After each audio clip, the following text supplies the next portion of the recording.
we finally fixed this. We open up this one. This is the display. We tap that one gently with this one, and then this one, CM compressor, just tap it a little bit because we heard some clicking noise in here. So we open in here, and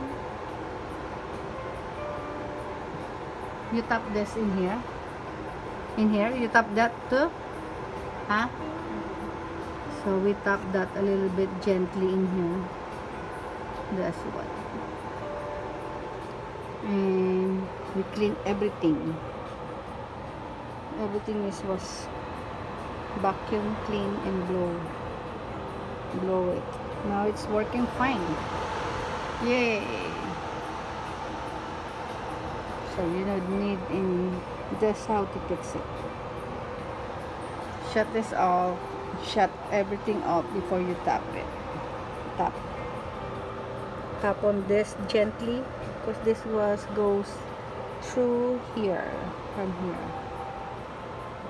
Then tap this one gently. This one, because that's the one is in here.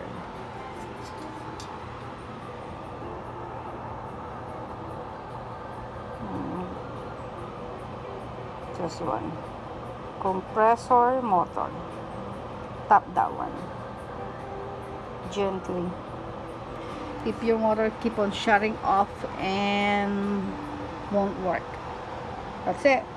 Bye. Hope that works.